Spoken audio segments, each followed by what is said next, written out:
My name is Matthew Mangan. I'm the Service Delivery Leader for Yorkshire, currently working on the National Task Force for Quality Service with the Royal Mail. I started in 1982 as a postal cadet in Royal Mail Bradford at Foster Square in the mechanised letter office.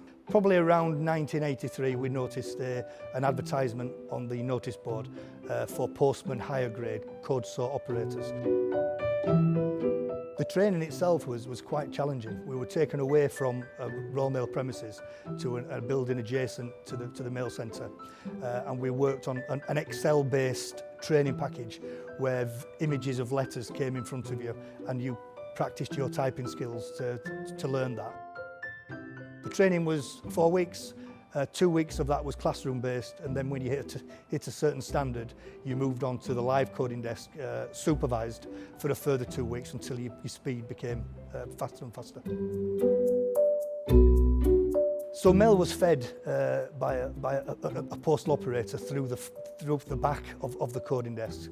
The mail then came in front of us. We then read the postcode or read the information that was on the letter. We transposed that either into a full postcode or made judgments we were trained to make based on the information on the letter.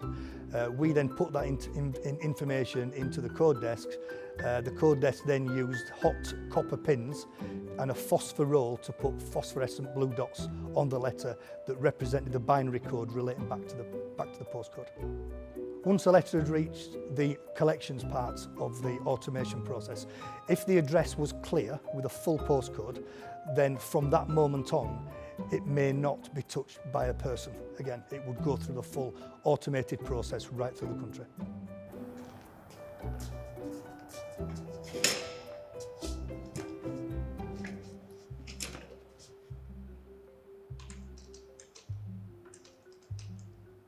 So this is typically one of the coding desks that I would have worked on in the 80s with my colleagues. So there was 2 banks of these, 2 banks of 12 in Bradford with a pre-sorter at each end.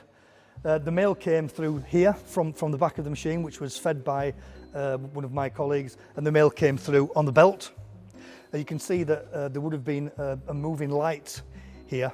That indicated which letter you were dealing with, because clearly you could have had 2 or 3 letters on the machine at any one time.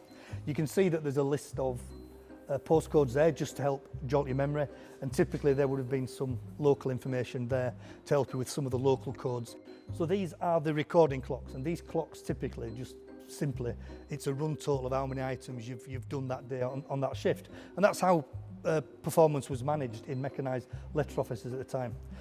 Because the coders were a close-knit community, typically started as cadets together, there was lots of good friendships and there was a lot of camaraderie amongst us. A lot of them friendships have continued. But what we did do is when we got a new person that typically just graduated through the training school and was struggling to get their throughputs, the more experienced coders would offer to remove their clock, swap clocks with a slower coder and help them for quarter of an hour, 20 minutes, just to make sure that their numbers got up until they got the confidence to achieve those performance levels on their own.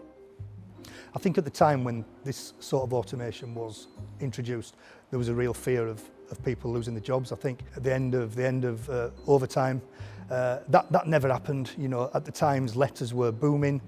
Bradford itself had 7 of the biggest national companies within its catchment area. So these desks were going 24 hours, 7 days a week, along with the manual operations. So it never really had an impact, but the fear was there that this would ultimately replace people. So when the optical character recognition units came in 1985, they actually replaced a lot of the work we did as code sort operators, and it actually made our job harder. So pre-OCR, optical character recognition unit, we would code all the mail, all the good healthy mail which had full postcodes on, and also the difficult handwritten mail. What the OCRs did is it took the good mail away that we used to read and gave us the really difficult things. So, you know, coding became much harder in them days because there was much more interrogation required of the information on the envelopes. Many of the issues around quality service were linked to double tapping.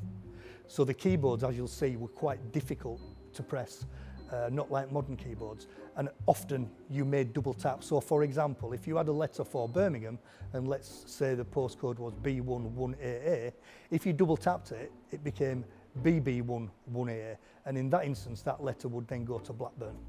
The company introduced what they referred to at the time as a Phantom J. The purpose of the Phantom J was to prevent double tapping. So Birmingham then became BJ, Liverpool became LJ. So any single digit postcode was followed by a J to prevent double tapping and improve quality service to customers. Do you know, my time as a code sort operator was probably one of the best times in my career. If you can imagine being sat at 17 to early 20s, listening to music, coding letters, working with your friends, you know, it was a really good experience. And we worked really closely together, and there was a lot of friendships made that have lasted lifetimes.